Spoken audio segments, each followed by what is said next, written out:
In the yesteryears of centuries ago, in a small portion of this vast world of ours, there lived a people called the children of Israel. From them came certain men and women through whom God revealed himself to all mankind. One of these was Gideon the Liberator.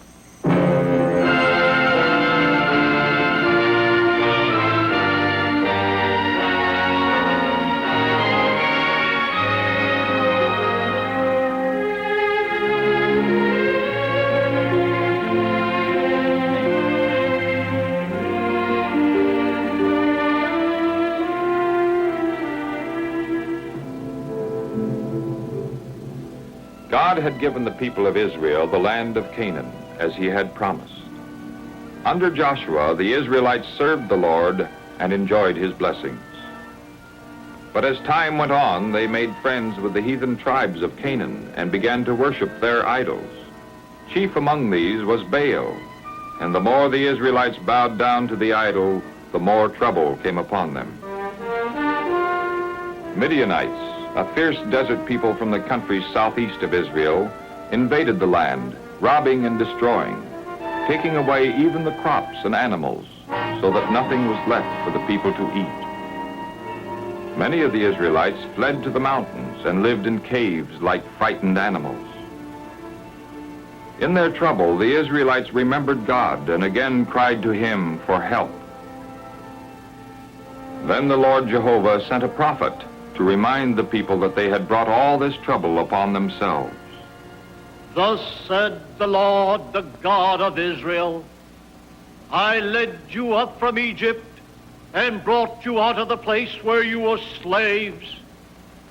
I freed you from the Egyptians and from all your enemies, and I drove out the people ahead of you and gave you their land.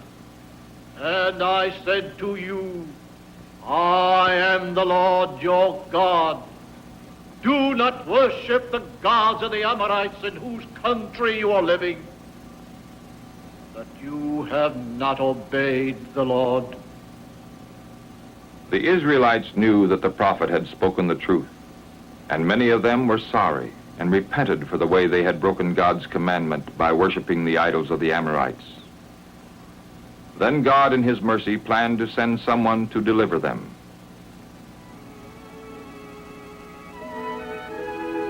One day, Gideon, the son of Joash, was threshing wheat in his vineyard, where the Midianites would not be likely to see him. Suddenly, he was aware that someone was watching him.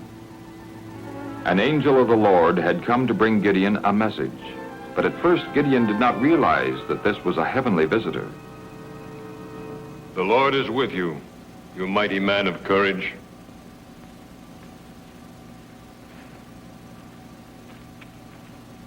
If the Lord is really with us, why then has all this happened to us? And what has become of the wondrous deeds of which our fathers told us when they said, did not the Lord bring us up from Egypt? For now the Lord has forsaken us and given us into the hand of the Midianites.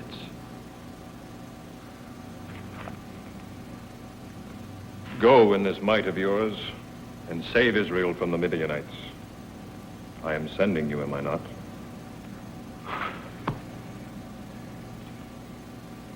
Lord, how can I save Israel? My clan is the weakest in Manasseh, and I am the least important in my family. But I will be with you, and you shall defeat the Midianites. If you are really pleased with me, then give me a proof that you are really speaking to me. Don't leave, I beg you, until I come back and bring you an offering. I will stay until you return.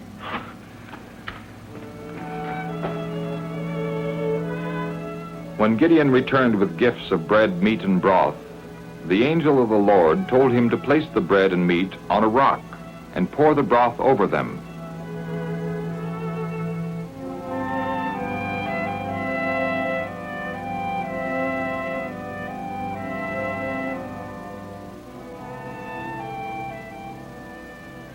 Then Gideon received the proof for which he had asked.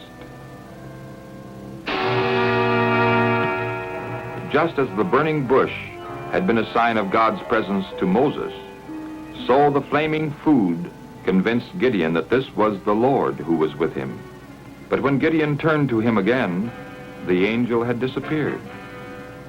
Then Gideon became afraid, but God spoke to him, comforting him. It is well with you. Do not fear. You will not die.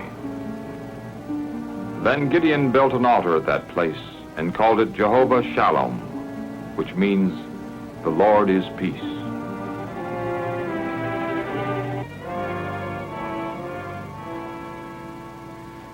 That same night, God spoke to Gideon again, commanding him to tear down the altar of Baal, which was on his father's land, and there to build another altar where the people might worship the Lord. And Gideon said he would do this, even though he knew how angry it would make all those who worshiped Baal. And because Gideon feared his family and the people of the town, he didn't dare to tear down the altar of Baal by daylight. But one night, with the help of 10 loyal servants, Gideon tore down the altar of Baal and built an altar to the Lord. The next morning, when the people came to worship Baal and found their altar torn down and the pillar of their goddess Asherah destroyed, they were angry. Who did this? None of us would do such a thing. I know who did this. It was Gideon, the son of Joash. Gideon must die. Let us go and demand of Joash that he turn his son over to us. He's right. Gideon must die. Gideon must die.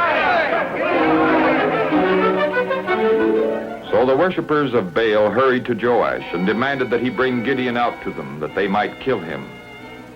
But as Joash listened, he realized that Gideon had done what was right, and he spoke against Baal in defense of Gideon. Are you fighting for Baal?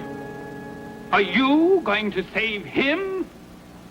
Whoever fights for Baal, let him be put to death. If Baal is a god, let him fight for himself, because his altar has been torn down. The worshippers of Baal realized that Joash's words were true. If the God they served were really God, wouldn't he have punished Gideon himself? So they began to have doubts about the power of Baal, and they no longer tried to punish Gideon. This left Gideon free to carry out God's plan, that he should lead Israel to victory over her enemies.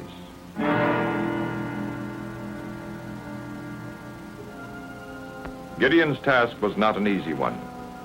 A large army of Midianites had crossed the Jordan and were camping in the valley of Jezreel. Moreover, the Amalekites and other tribes from the east had joined forces with them, so that Israel's defeat appeared certain. But filled with the Spirit of the Lord, Gideon sent messengers throughout Israel to call the soldiers together. And while he waited for them, Gideon asked God for another proof that he was the man who should save Israel from the Midianites.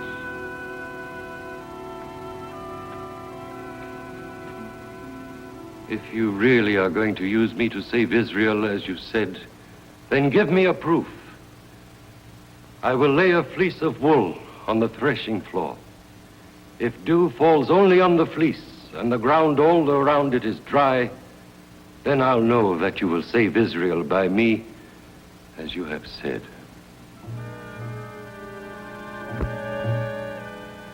The next morning, Gideon hurried to the threshing floor where he had spread the wool fleece. To his surprise, the ground around the fleece was perfectly dry. But the fleece was so drenched with dew that the water wrung from it was enough to fill a bowl. Then Gideon asked God for still another proof. Don't be angry with me, O Lord, if I ask for one more thing. Please let me make another test with the fleece. Let it be dry only on the fleece, and let there be dew all over the ground.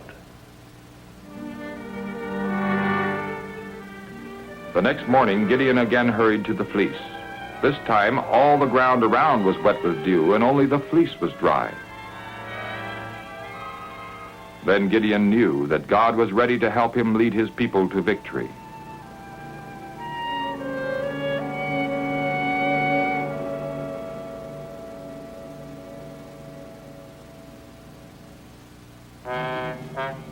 The Israelites must have been confident that Gideon was acting under God's direction, for 32,000 men answered the call to arms. But God told Gideon that this was too many. A victory over the Midianites might seem to come from great numbers rather than from the Lord. Then God told Gideon to let all those who were afraid of the Midianites return home. And more than 2/3 of the soldiers did so. There were only 10,000 left. But God told Gideon, "There are still too many. Take the soldiers down to the water. Place in one group everyone who laps up the water like a dog, and in another group everyone who kneels down to drink." And there were 300 who lapped the water. All the rest knelt down to drink. Then God said to Gideon, "By the 300 men who lapped the water, I will give you the victory. Let all the rest go home." 300 men seem very few compared to the large army of the Midianites. But that night, to reassure Gideon, God sent him and his servant Purah to the enemy camp where they overheard the Midianites talking. "I had a dream. A cake of barley bread rolled into the camp of Midian, struck a tent and turned it upside down, so that the tent laid flat." That means the sword of Gideon, a man of Israel. Into his hands, God's given the whole camp of Midian. When Gideon heard the dream explained, he knelt down and thanked the Lord. Then he hurried back to his camp to tell the Israelites the joyful news. "Arise, for the Lord has given the whole camp of Midian to you." That night, the Israelites prepared for battle in a strange way. Each man carried a horn and a lighted torch hidden in a pitcher. At Gideon's command, they quietly marched toward the enemy's camp to surround it on 3 sides. And at midnight, when the Midianites were asleep, Gideon gave the signal for attack. The noise of the horns and the crashing of the pitchers and the glare of the torches, the shouting of Gideon's name, all this convinced the Midianites that they were surrounded by a great army. And so they ran away through the darkness, trampling and fighting each other in their confusion. Then Gideon sent messengers to the people of Israel, telling them to pursue the Midianites.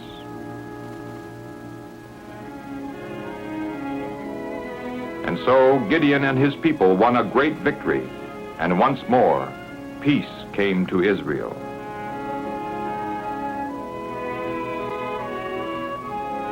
In their gratitude, the people of Israel wished to make Gideon their king. Rule over us, you, and then your son, and your grandson after you, for you have saved us from the Midianites. I will not rule over you, nor will my son rule over you. The Lord is ruling over you. And so Gideon reminded his people that the Lord had delivered them, and that they should faithfully serve him as their king. And the country had peace as long as Gideon lived, and the people remained true to God.